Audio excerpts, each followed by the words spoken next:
Bon, j'ai vu Pauvre créature et il faut qu'on parle. Je me suis lancé sur YouTube parce que à la base, je suis passionné de cinéma, j'adore le cinéma. Je me suis dit qu'en parler, ça pouvait être très bien. Mais récemment, je me suis rendu compte de quelque chose. Quand je suis allé voir Wonka, le fait que ce soit une comédie musicale, ça m'a un peu dérangé parce que j'y suis pas vraiment habitué. Ensuite, pour mon top film, dans les commentaires, il y a quelqu'un qui m'a dit 12 films dans une année, c'est rien pour quelqu'un qui parle de cinéma. Bon, après, j'ai précisé que c'était 12 films au cinéma, vraiment en salle. Après, j'ai vu plein d'autres films tout au long de l'année. Mais là, encore récemment, quand je suis allé voir Godzilla, je me suis rendu compte que le fait que ce soit du cinéma japonais, que le jeu d'acteur ne soit pas le même que ce que j'ai l'habitude de voir, ça m'a encore une fois dérangé. Donc tout ça, ça me fait prendre conscience que oui, j'aime le cinéma, mais j'ai très peu d'expérience en termes de variété de cinéma. Après, c'est parfait, le fait que je fasse des vidéos, ça me permet de m'ouvrir à plein d'autres styles, parce que du coup, je vais aller voir beaucoup plus de films. Sans ça, je ne serais jamais allé voir un film comme Godzilla ou alors Pauvre créature. Mais alors que je pensais que c'était plutôt une faiblesse, le film que je suis allé voir et dont je vais parler aujourd'hui m'a fait prendre conscience d'autres choses. Je suis énormément de critiques ciné, des critiques ciné qui ont de l'expérience, qui vont voir plus de 100 films par an. Avec le temps, j'ai même appris à connaître leur goût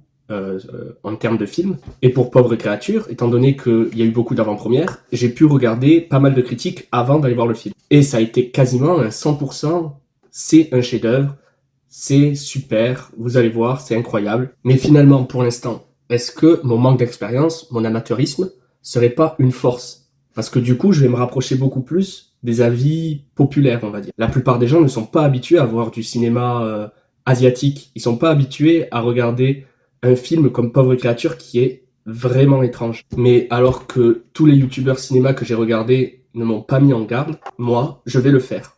Je vous le dis, Pauvre créature, c'est pas un film fait pour tout le monde.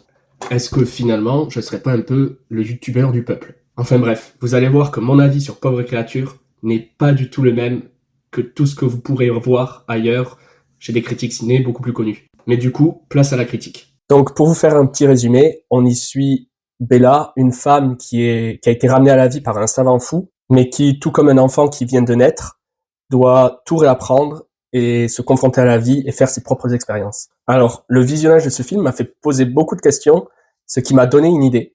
Étant donné que le nom de ma chaîne, c'est le Cinosophe, je pense que je vais mettre en place quelque chose. Pour chaque critique que je vais faire, et même pour certaines vidéos, à la fin de la vidéo, je poserai une question philosophique que soulève le film dont je parle.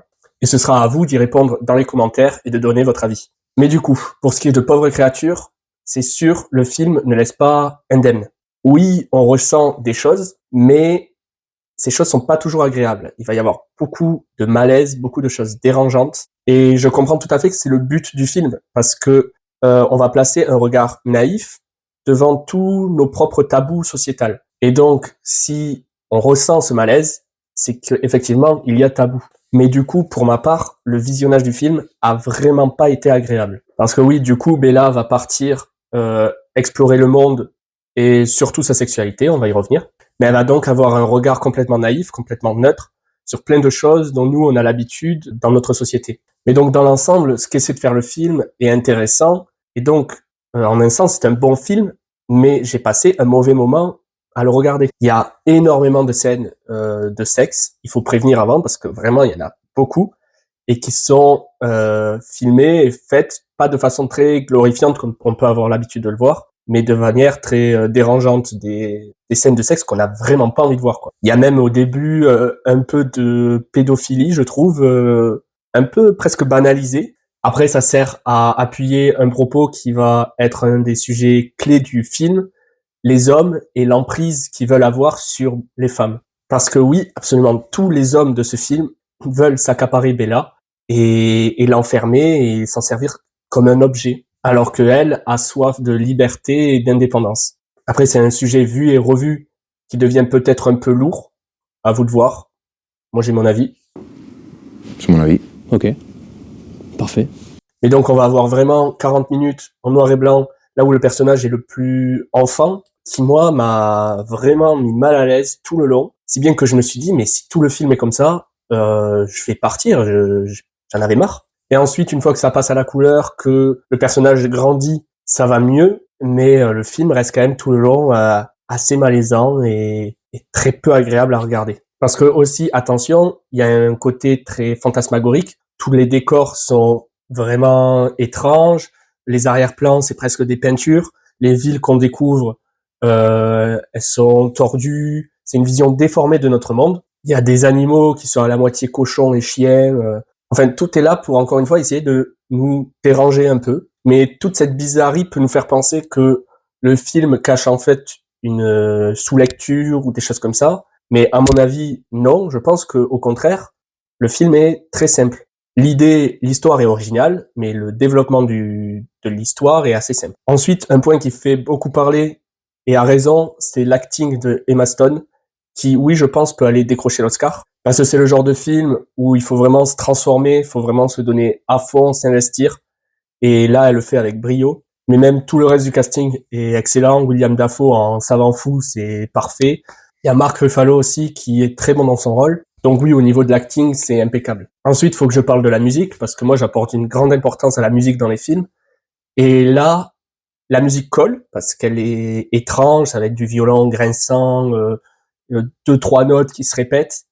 Mais du coup, pour moi, elle a été insupportable. C'est le genre de musique très forte, très irritante. Encore une fois, une musique qui est là pour mettre mal à l'aise. Si bien que le cumul de tout ça, je trouve que ça faisait un peu bizarre pour être bizarre. Donc c'est pour ça, quand je vois que toutes les critiques sont unanimes pour dire que c'est presque un chef-d'œuvre, moi j'ai été assez déçu et je mets en garde, c'est un film qui est pas fait pour tout le monde. Après, je veux mettre du nuance dans mon propos. Le film est intéressant, je trouve ça assez captivant à suivre. Moi, je trouve que le film est passé assez vite. T'as envie de voir comment va évoluer le personnage. Les acteurs sont très bons, ce que ça essaie de raconter, ça le fait à fond. C'est vraiment osé comme film, mais malgré tout, ma séance a été quand même assez compliquée. Donc, ce qui va amener à ma question. La question est la suivante. Le visionnage d'un film doit-il toujours être un bon moment? Je m'explique. Évidemment, des fois, devant des films, on passe des mauvais moments parce que c'est triste, parce que ça fait peur. Mais là, on va aller rechercher cette émotion. Si on va voir un film d'horreur, on y est pour avoir peur. Si un personnage qu'on aime meurt, c'est qu'on s'est attaché à ce personnage, c'est des émotions, c'est fait pour ça. Là, je parle d'émotions non consenties, des émotions qu'on n'a vraiment pas envie de ressentir, qui vont nous déranger. Si bien que, à terme, en y repensant, on a passé un mauvais moment devant un film. Donc, je répète la question, et à vous d'y répondre en commentaire et de donner votre avis. Le visionnage d'un film doit-il toujours être un bon moment? Donc voilà, j'en ai fini pour ma critique de Pauvre créature. Un film vraiment bizarre, donc je vous mets en garde. Je vous conseille d'aller le voir parce que c'est quand même une expérience à part entière, mais ça va pas être fait pour tout le monde. Enfin bref, j'espère que la vidéo vous aura plu. On se retrouve très bientôt pour la prochaine. Et c'était le Cinosophe. Ciao.